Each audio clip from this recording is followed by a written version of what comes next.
Manon Marceau en larmes et effondrée après que ses enfants ont échappé de justesse à un accident très grave de la route, elle raconte.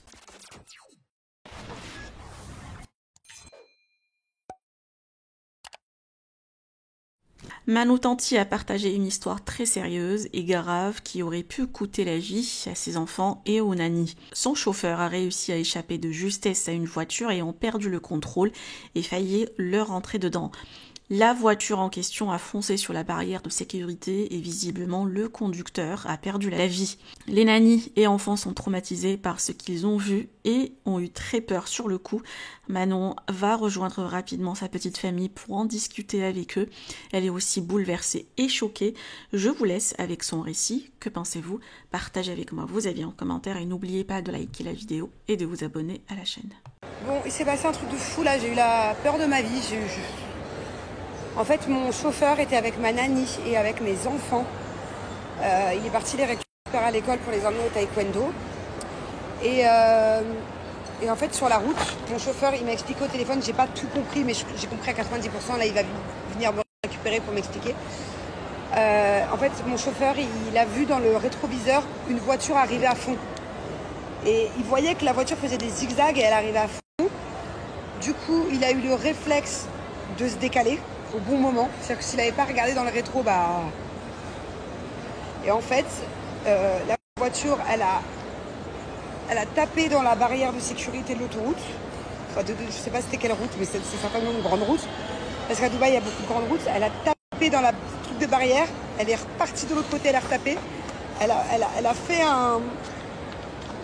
pour arriver de l'autre côté de la chaussée. Donc lui, il a rien pu faire. Il a rien pu faire. Heureusement, il a esquivé parce que sinon ça allait se finir dans ma voiture.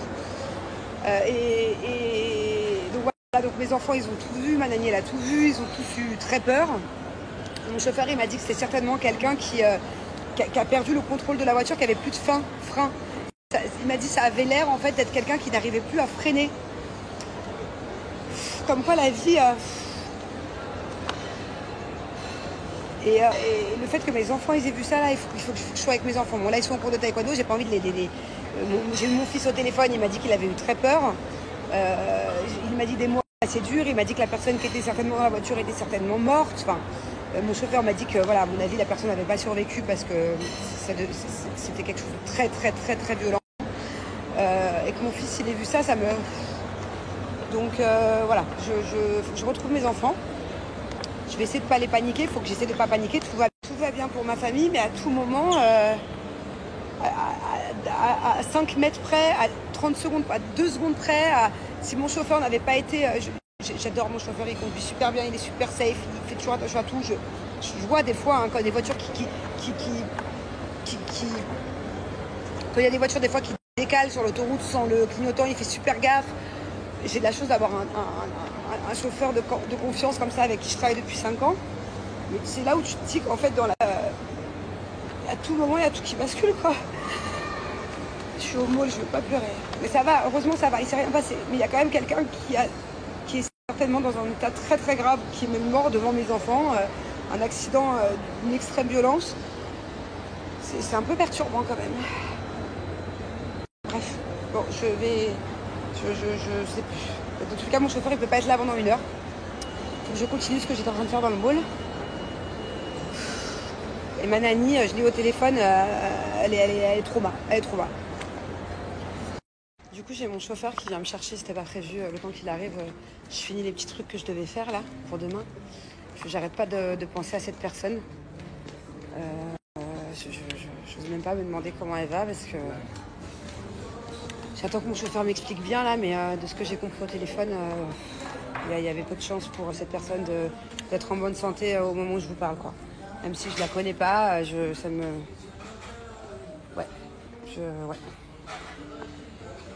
Bon, bah du coup, je suis avec mon chauffeur, il m'a bien expliqué, j'avais pas tout compris au téléphone. En fait, il était sur la voie de gauche, mais ici, c'est des grandes autoroutes. Genre, il y a au moins 6 lignes, 7 lignes, 8 lignes. Vous voyez, c'est des grandes autoroutes. Et il était sur la voie de gauche. Et il y avait une voiture, il avait déjà repéré en fait le mec, il roulait assez vite. Le mec l'a doublé une première fois, l'a doublé une deuxième fois, enfin, voilà. Et en fait, là, il a vu que le mec, il voulait le redoubler. Ça faisait au moins 10 minutes qu'il faisait ça, le mec. Donc du coup, mon chauffeur il s'est décalé sur la deuxième voie. Vous voyez, en gros, je vous montre, attendez. C'est bien. Vous voyez, c'est des grandes autoroutes comme ça. Et en fait, mon chauffeur, il était sur la toute première voie là-bas, comme la voiture noire. Il s'est décalé sur la deuxième voie pour laisser passer, du coup. Et donc, au moment où le mec le double, mon chauffeur, donc la voiture est presque à la même hauteur, il vient juste de le doubler. Il remarque que le mec, il a une attitude bizarre, il était peut-être sur son téléphone ou je sais pas. Et il remarque que le mec commence à faire des zigzags. Donc du coup, mon chauffeur, il pile. Heureusement, il freine. Donc c'est ça qui a fait que mon fils et ma nanny, d'un seul coup, ils ont sursauté, ils ont regardé. Et là, la voiture, en fait, qui était sur la ligne de gauche, juste à gauche, bam, elle est passée devant de ma voiture. En fait, elle a fait un travers de route. Et si mon chauffeur, il n'avait pas freiné d'un coup sec, bah, la voiture, elle serait rentrée dans ma voiture, quoi. Et donc, le mec, à toute vitesse, après, il est parti se mettre dans une rambarde métallique de l'autre côté. Et là, il me dit, la voiture, elle a explosé en 1000 morceaux. Il me dit, c'est pas possible que la personne... Elle est survécue parce que la voiture était complètement foutue. Et en fait, là, mon fils et ma nanny ont tout vu. Et donc la voiture, elle a foncé dans la barrière. Elle s'est explosée, elle s'est levée et elle s'est retournée sur une autre route en fait, de l'autre côté de la barrière. Heureusement, il y avait un camion qui arrivait à fond. Mon chauffeur, il m'a dit qu'il avait pilé. En fait, heureusement, il n'y a pas beaucoup de monde sur l'autoroute. Le camion, heureusement, bah, il n'est pas parti en vrille, quoi. Et voilà. Ça arrive tous les jours, hein, des accidents de la route, mais quand ça arrive comme ça devant tes enfants, voilà. Je suis un peu, je suis un peu trauma pour la personne à savoir ce qui lui est arrivé et que mon fils ait vu ça, quoi, parce que mon chauffeur là, il vient de me dire, après mon fils il faisait que d'en parler, mais c'est normal. C'est pas tous les jours quand tu vois une voiture t'exploser en 1000 morceaux à quelques mètres de toi, quoi.